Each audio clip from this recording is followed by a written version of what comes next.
Welcome to the Oaks Podcast. I'm your host, Travis Hall, alongside my wife and co-host, Ingrid. On this podcast, we talk about all things real estate, entrepreneurship, business, faith, family, you name it, we talk about it, and how we do it all as an equally yoked husband and wife team. We are glad you're here. Thanks for listening. Enjoy this week's episode. What's up? Thanks for joining.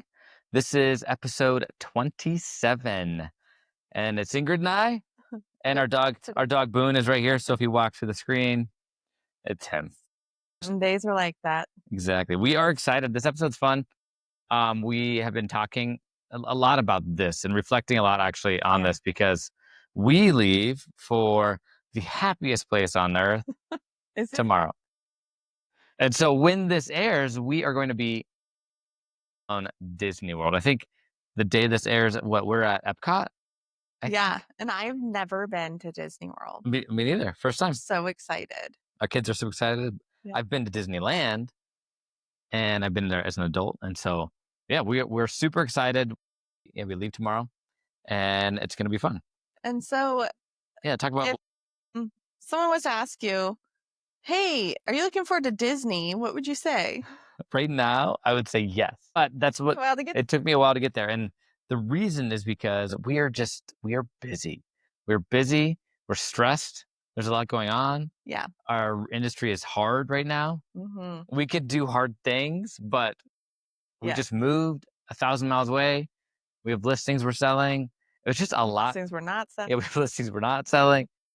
It's freaking hard right now. And so that's why this is so convicting and why I'm glad we're doing it is because we've had to be intentional with our mindset on this. Specifically surrounding margin for joy. Correct. And normally we do a pretty good job around this, around like being intentional with joy or with, making time for fun.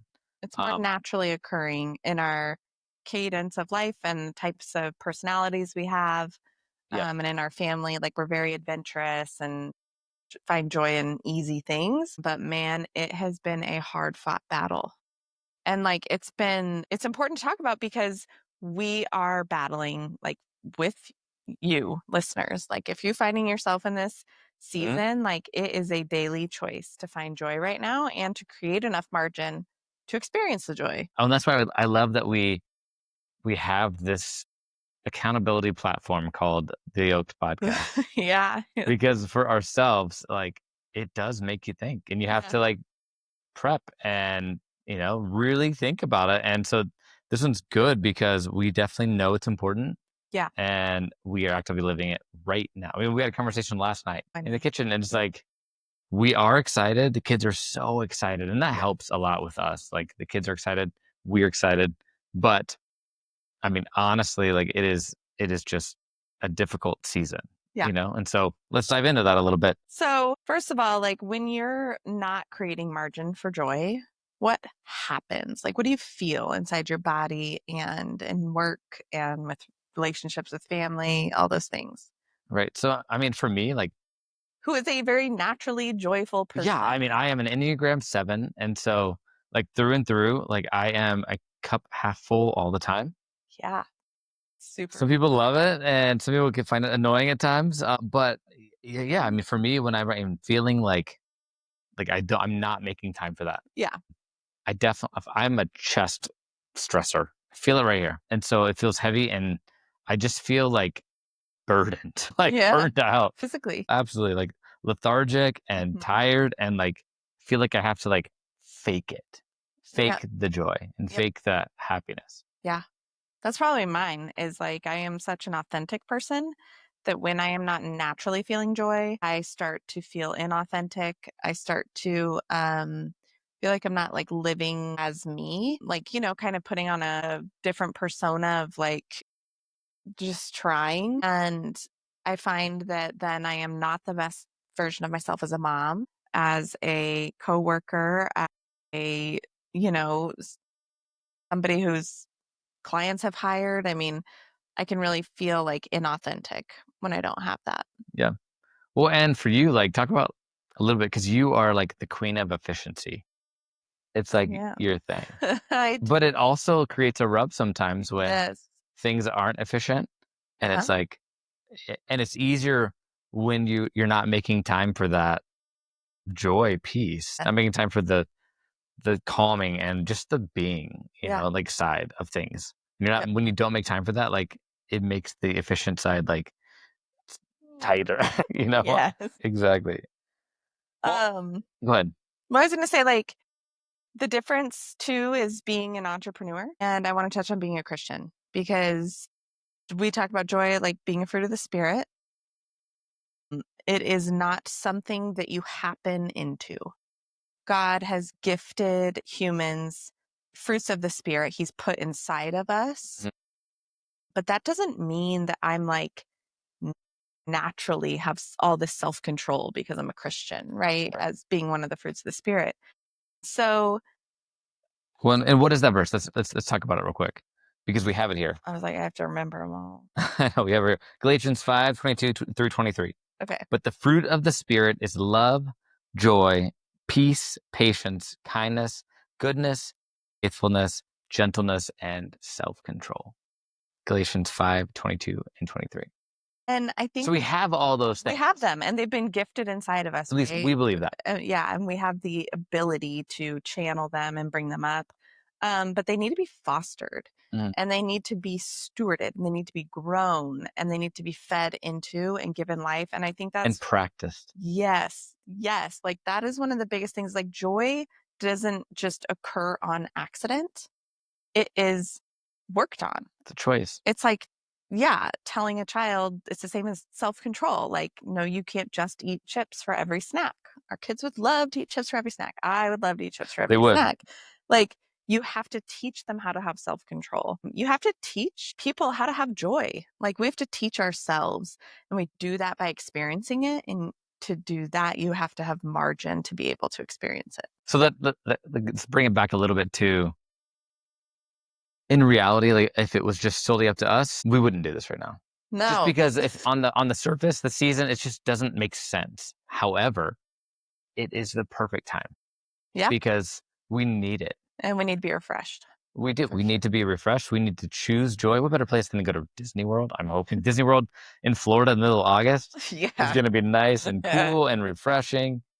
But Um, honestly, like, we need it. and I mean, obviously being busy as a solopreneur, entrepreneur is you can always find something to do, right? Yeah. Like we don't just leave our jobs at home. If you don't have if you have a job where you like don't happen into joy, Mhm. this is a great episode for you. But also, making memories is part of a life that aligns with our values and making memories with the kids. And we believe strongly and been shown over the years, like not every day is given. Right. And we've lost lots of people really close to us. And it's been a constant reminder of like, there are so few moments in this life that we have that we are like, the joy part is huge for us to seize the moment.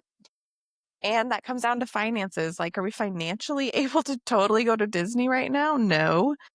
Also, you can't take the money with you when you die. And we committed to it at a time when we did have the finances. And it's like, And we already paid for it. here we are. Like, Yeah. we'll figure out a way and we'll sacrifice other things. And that is part of, I think, what's going to make it more joyful. Right. Is it? Well, and even like I was thinking about, you were saying that and when we were prepping for this, and it's so true. I mean, as you guys know, we're up here in Coeur d'Alene, and what, like a month ago, 4 weeks ago, there was a tragic shooting up here, and Yeah. two firefighters lost their lives like randomly, and it was super sad and evil. But it totally is a gut check of you never know. You just Yeah. never know. It's not like this isn't a YOLO, like No. that's not that. That's not what we're talking about. But we are talking about stewarding your time specifically when it comes to joy. You have to steward your time for joy. Right. And joy doesn't mean you have to go to Disney World. We're not saying that. But for us in this season, it is this reflection of, okay, it is time. We are choosing joy. We are choosing to say yes to something we said yes before months ago. But in the season right now, the natural human side is like, no way. Yeah, you have no business We going. do not want to go. We should not go. But we know deep in our hearts and like prayerfully, like we've talked about it. And it's like, man, we're going. We're doing it. Yeah. And we know that we're going to come back from it and be refreshed and excited. Yeah, having I'm excited for the new vision a little bit of what we're doing, where we're going, like going into the fall, kind of re up on all things. And I think we talked about this once on one of our podcasts, but I was in my owners club that I'm a part of, and when Jordan Peterson was talking to us, Mhm. and super awesome, brilliant human being, and he was talking to us about rest and time. And I remember telling you and the team and Seth and Kendra about that, of how like, wow, that was powerful. That he was like, for him, he's learned over this years of doing this, but he's a doctor and all kinds of things, speaker, gifted speaker, but that he needs his 3 days off. He's like, I found that for myself. He's like, I need 3 days to go just think and be and just rest. He's like, and that's enough. He's like, but the key is a vision. He said, the best rest is a nourishing vision and for what you're doing. And we've camped on that a lot. And Yeah. it's for us, especially like right now, like we're here. We are actively living through the vision that we've had. And now it's time for the next vision. It's like, okay, we did it. Now it's time to move the goalposts because we've been Yeah. enjoying it. And so now it's time to reset, to have that nourishing vision. Yeah. And so even like, Disney specifically aside, like creating that margin for joy, like let's talk through specifically, like practically, Yeah, agreed. how we build some of that, because it can be hard as an entrepreneur and a parent and all these other roles we have. I think practically right now, like what we're doing is we are trying to do something fun every day. Yes, we are. It's easy for me, it's difficult for you, but I'm like, no fun, only work and efficiency. I mean, yeah, you're just more planned and structured. Yeah. And so And also, like, it's the way I was absolutely. raised. And Like, it's a gift. I know, isn't it funny? Like, you look back at your some of your tendencies like when you're older and you're like, wow, I'm kind of like my parents. That's weird. But I do think like giving space for spontaneity a little bit Yes. is key. Like if you're a structured planner Hmm. and you're like, oh my gosh, that sounds just like a nightmare. I think you do a good job of allowing us, like and me, to like push in a little bit of like free time. Yeah. And I've committed to not be dragged along, Yeah, but to go totally. willingly. Like there was a time I probably felt a little bit dragged along. It's not my natural leanings to like be goofy and some of these other things. But honestly, like it's when I have the most fun. And so I do submit to planned time that is for margin, Exactly. which is unplanned time for me. I mean, and I am so structured and efficient and all these beautiful things you've said about me. My email sits at 20 unread every day, and yours is at Oh, 6,000. I'm like, oh my, that's a dream. I'm like, But oh, I like, would never achieve the dream, but it's amazing. but I'm like, okay, so for this hour, these 3 hours, like whatever that looks like this afternoon, like it's unplanned. And it's like whatever we happen upon, but it's planned margin. It's planned margin. Yeah, that's important, I think. And I think that's the kicker is that you can't just have free time all the time. It doesn't. Mhm. You have to be productive. Yeah. And so planned margin, even practical things like going like if we don't have time to do something super big and fun, and here it's easier where we're at now. Like that's why we're here. Yeah. And the lake is here. We go to the lake all the time. Simple bike ride on the lake and we're swimming for half an hour and that's enough. But Mhm. if we don't have time for that, even something simple like a game night, a one quick game of mousetrap. Yeah. I mean, it's If you never played Mousetrap in a while, you're missing out. Or even like a walk around the block. I think about the other night, this wouldn't have happened if we didn't have margin, but a walk around the block turned into meeting this cat, probably not a stray, but he followed us around. The kids thought that was fun. We wander into this it's not community. OJ for those of you that are following Not OJ's OJ. story on Ingrid's Instagram. But then we happened into this community garden and we're looking at all these beautiful pumpkins that are starting to grow. Like what joy like is given to us just in a walk around a block. Right. It was So literally one block up. yeah. What So true. about like things you say no to in order to say yes to fun and family and some of these other things? Like what have you said no to lately? Yeah, that's a good question. I mean, practically speaking, I said no, we lost the deal, but a real estate deal that we were looking at, and we were walking out the door to dinner, and the wholesaler that I was talking to, he did not inform me that it was a super tight time frame. Yeah, he didn't say that. By the way, He didn't say, by makes the way, I need to sense. know your answer in the next 5 minutes. Until it was 5 minutes from then. And he's like, so are we doing this? I'm like, well, yeah, but I can't get you what you need right this second. Mm. And so it was like, yes, but tomorrow. And that ended up losing out on the opportunity. Yeah. But I wasn't willing to say yes and pause our family solely for that. And I like to that, the word that comes to mind is like the scarcity mindset Correct. of like, if I say no, and this comes with business maturity too. If I say no to this thing right now, this one deal, like we're looking for a flip and, we want to get one by this date or whatever. Like if I say no to these things, there's never going to be another deal. We're going to Right. have lost tens of thousands of dollars. It's like, no, that's a scarcity mindset. Like if, us as Christians, like everything comes from the Lord, like he'll bless the fact that we chose our family over business in that exact moment. You would have had to drop everything, not go, spend an hour doing that. It was like, no, it's just not worth it. And there's going to be another deal. Absolutely. But like the minute a scarcity mindset sets in with anything, that's when you end up typically choosing the wrong choice. When it's easy, like for people like me, to say yes to everything. Yeah. Honestly, like Everything. saying, funny, you said like a total negative, but you're not. You're just structured. But saying no is what opens up door, like bigger yeses. For sure. Like, and that is in this entrepreneurial side. Like, you listen to anybody, listen to like Alex Hormozy, you listen to Dan Martell, Legends. and like they're just these people that they're so good at coaching, like on how to scale, right? And they talk about that. Like sometimes the hardest jump is saying no to business because it's a big part of your business. It's saying no to that. So that way you can say yes to this bigger piece of Yeah. business. Yeah.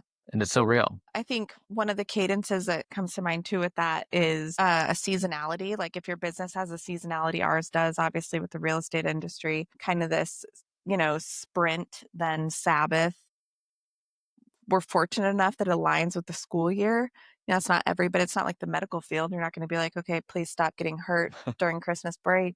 Yeah, I'm sorry. Yeah, I mean, but we are lucky enough to have that. We take advantage of that big time. Kids are off for spring break. We're off. We are off, period. Right. We sprint when they're in school. We sprint hard, 5-6 hours a day. We are go. And then like we Sabbath and we do some of those things with them, like following the natural cadence of whatever your industry lends to you or your business lends to you, I think is really important. You can't finish a flip and then sprint until you find the next one, start it, sprint through the whole flip. Like you can't do that. You have to have some seasonality and some moments for rest, I think. Right. I love that. And I mean, it is like using the running metaphor. It is, life is a marathon. Yeah. Like, period. Like, it just is. And being someone that ran one last year, it takes practice. Yeah. And it's the hard work. A simple little sprint is way easier than a marathon. Yeah, I'm like, I'll sprint those 50 yards, just drink my beer. I mean, truly. You go run the 26 miles.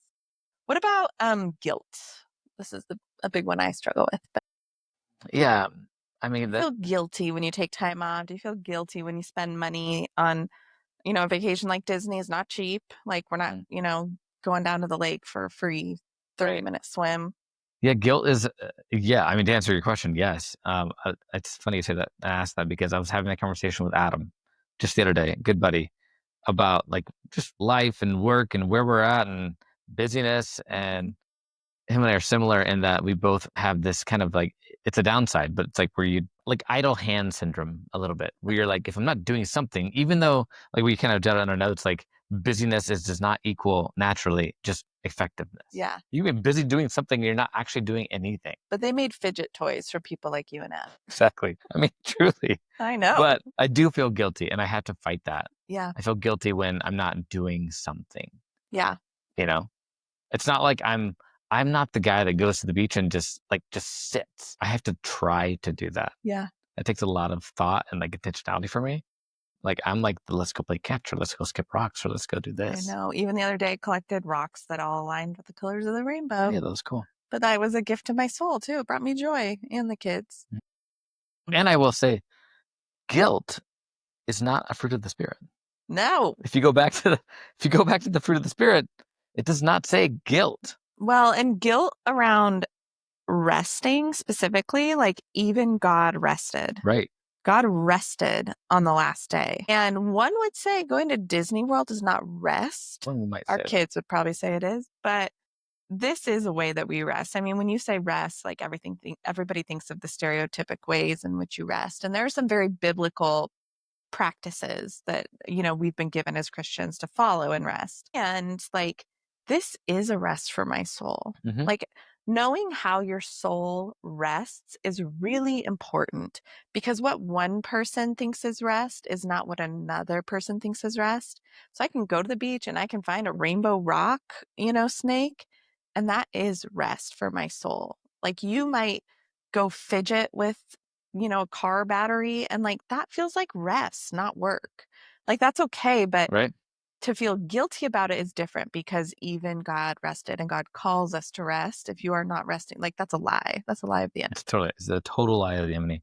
And I think, the one ironic thing that I think about resting is I feel rest and rejuvenated when I have my mornings that I Mhm. get up early, Like, which is the opposite of rest.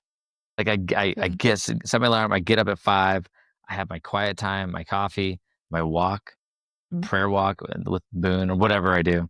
And like that is so life-giving for me and it's so restful, but I'm intentionally telling my body I'm not going to sleep anymore and get up early. Yeah. And so it's just interesting that rest and sleep are not the same thing. No, I totally agree. It's like feeding your soul is kind of what the rest that we're talking about. Well, and joy even too. I mean, joy fuels a business, a marriage, parenting. I mean, without joy, like, it is miserable to be in relationship with somebody who is just innately not joyful, somebody who harbors resentment and is bitter. With there's not joy there, it is a drain to be around. It is hard to communicate with them, Mhm. to be in relation. Like, everything is just draining. And so, like, joy truly does fuel all aspects of your life. Like, you've got to be able to find joy, I think, in all of those areas. Parenting's hard, business is hard, marriage is hard. It's all hard. Like, you've got to find joy in all of those areas. So true. I love it. Let's talk about burnout. Okay. Because we are not getting burnout. We are going to Disney to be refreshed. We talk about burnout. One of the things I thought about was me leaving the network in my staff position. Yeah. And it was not burnout in the sense of time. I mean, I worked for, a real estate network that ran with a bunch of brokers, and everyone was very protective of time. I was protective of my time. I was supported when I wanted to take time off. It wasn't that kind of burnout. It was in my soul burnout. I had reached a point in my career with them, in my time with them, where it was like, if I don't leave now, I will be burned out. Like, I have hit that limit. I need a transition plan, and it needs to be now. Otherwise, burnout will set in. Well, and burnout in your example, like it can start to feel like jadedness, Resentment, resentment, like bitterness, all those. those bitter thoughts. You're like, where is this coming from? And it was just burnout. It was just my time. Yeah. Being there over 5 years, like, it was not, I probably wasn't a joy to work with much anymore. I mean, I tried my darndest, but at the end of the day, like, burnout is not just an association with time Right. and hours. Oh, I work an 80-hour week. Right. Well, yeah, no Exactly. kidding, you're burned out. It can be. Yeah, it is specifically surrounding a feeling of being done with something. Mhm. Have you ever felt burned out? I'm sure I have. I mean, You just tucked it away in the back of your I mind? know, right? I just sweep it under that rug, smash it down. Don't you know We it? talked about that last night. But actually, like burnout, let's talk about one more verse. So we talked about this last night, and it is like a key verse for us And for and yoked. for yoked of, like obviously our yoked came from it's biblically this verse, and for us in counseling, Mhm. working together is equally yoked. But And being the yoked verse to is something, yeah. Matthew 11:28 through 30. It says, "Come to me, all you who are weary and burdened, and I will give you rest. Take my yoke upon you and learn from me, for I am gentle and humble in heart, and you will find rest for your souls. For my yoke is easy and my burden is light." I think of when I read that, I think of John Mark Comer in his book, The Ruthless Elimination of Hurry. Oh my gosh. And if you haven't read that, shout out. Like, To any John Mark uh, Comer book. absolutely, like, go read that. That will change your life, and it'll make you want to slow down. And we read it, and Yeah. I mean, here we are. Like it, Yeah. we read it, when it came out 5 years ago, and it's just so true. It's like that is what Jesus is here for. Yeah, that, and I think one of the parts of this verse that always hits me is when God says, "Take my yoke upon you and learn from me." He goes first. He took a Sabbath first. Yeah. He created the world and then took a Sabbath. If God, the creator of the universe, can take a Sabbath, so can you. And And it's there's hard. really no ifs, ands, or buts about it. Well, and I mean, we don't have this verse. But the Sabbath is interesting. I remember whenever we were at Red Rocks, we talked about this. Like, the Bible tells us to remember the Sabbath because it's easy to forget. It doesn't just say do it. He says remember it because he's like, you're a human being and you're going to forget and you're going to get busy and you're not going to do it. But remember, it's for you. And, like there is somewhere that you can place your burden on. Like, I give it to you, God. Like, that can be a physical representation. It can be a prayer. It can be a list. Sometimes I list the things of like that I'm going to go burden him with. Right. I'm like, you told me to. Your list of lament. And then I light it on fire. I mean, we've had that conversation with one of our properties right now that it's stressful. It's just, oh my gosh, yeah. It is wildly stressful. And we were sitting at the beach just, maybe 2 weeks ago. And it was so good. We were both sitting there. The kids are out playing. We were intentionally seeking time of joy and just rest and solace. No phones. And we were sitting there and the conversation was about this property. And we're like, we're both just tired of stressing over it. Yeah. Like, we're not going to let this like drag us down. Yeah. Even if it does, like financially in a way, who cares? Yeah. Like, let's move forward. Let's try. We're going to push as you would say, like, or maybe your dad would say, the only way out is through. Yeah. And it's like, lean in, let's fill up, let's get, like, I'm my best when I'm full of joy and excitement and my brain is thinking and I'm like, I am ready. I can freaking conquer the world. And so like that's why we're going right now. Yeah. Because by doing that, like, it's going to work. We're going to come back and like, it doesn't matter if it's a negative. We will figure out the positive. Yeah. I love it. I love it too.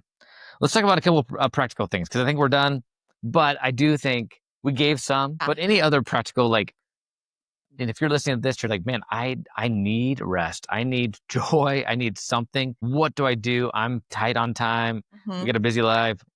What are some practical things? I mean, for me, just because I am practical and I am efficient and all these things, I mean, it has to be scheduled sometimes, and that's okay. And like, do I sometimes get nervous about, or I should say in anticipation of like, how do I create a moment for the kids, or like, how do I bring them joy in, when we do one-on-one time with the kids, right? Let me tell you, they have 1,000 ideas of how you can bring joy to their life. Like, just ask them. And so I think even with like, I would encourage listeners, like, you have to say yes to like one life-giving thing, just one life-giving thing maybe this week, which, think about this. We're at a restaurant. It is so easy to be on your phone. It's so easy to just talk to each other and let the kids color on their coloring sheet. Malin comes up with this game where we're each going to draw a part of a monster. This is so fun. And it was so fun. Like old school, everyone gets to draw a part of the monster of the boat. Was it a boat? We did both. And you can't see what the other person has drawn. And it was so fun and full of joy that everyone had. Like, it was free. It was built into time while we were at the restaurant. Like, one small, small thing. How do you eat an elephant? It's a bite at a time. It's those small decisions in the margins. Like, that would be my recommendation to the listeners. What about you? I have a couple recommendations, but for just walks. Yeah, you Go take are a walk. walker. I am a walker. You like just look at the trees. I know, just think. Yeah. Like, just go on a walk. It can be 5 minutes. Yep. Ideally, it's with someone you love or care about. But I get a lot out of a walk by myself, just simply walking. So walking, and then Getting up early. Mm-hmm. Yeah. If you're tight on time, get up earlier. Yeah, for sure. Like if you're tight on time and you can't feed your soul intentionally, like for yourself. I don't get up early just to have coffee. We get up early to feed our souls because those kids love us and they need a lot. And like Anders gets up early and he's ready to roll. You're And welcome. So, yeah, right. I would say that. And then I would say 3 books. Okay. Miracle Morning. So good. So good. How Elrod, Miracle Morning, so easy to read. It just talks about practically how to get up early and make the most of it. Savers, right? Miracle Morning, I would say Ruthless Elimination of Hurry. John Mark Comer. So good. John Mark Comer. And then the one we just read recently, The 5-Second Rule. Yeah. Mel Robbins. So good. Yeah. And it's so practical in things like this. Like, I'm going to choose joy right now, or I'm going to choose to do that right now, even though I don't want to. 5, 4, 3, 2, 1, boom. Yeah. Even on your mindset, like mindset shifts. Yeah. Those are great. That would be my wrap. Awesome. Close us out, babe. Yeah. So create margin for joy. That's what we're going to be doing this next week, encouraging you guys to do that. Say yes to something life-giving. Remember that your fruits of the Spirit are given inside of you, but it's your responsibility to feed them and to bring them out. And in the same ways that you would practice patience and self-control, you need to practice joy. You can find me at the Ingrid Hall on Instagram, mainly. OJ's also on there, so hit me. I'm at the Travis Hall or partnerwithnorth.com. We would love to hear from you on what you're doing, how you're finding joy this week. Yeah. Margin do you create in your life, or your Disney tips, or ideas? Yeah, there's a lot. We need help with those. But anyway, we will be at Disney, and then I think we will do a Disney follow-up because there's so many lessons that we can learn at Disney, and I'm excited to experience. I know, I love it. So maybe we'll do Yoked Disney. We're off to the happiest place on earth. All right, that's a wrap. Thanks for listening. Next week. Thank you so much for listening to this week's episode of the Yoke Podcast. We hope you enjoyed it. And as always, be sure to like, subscribe, and follow along as we drop a new episode each week.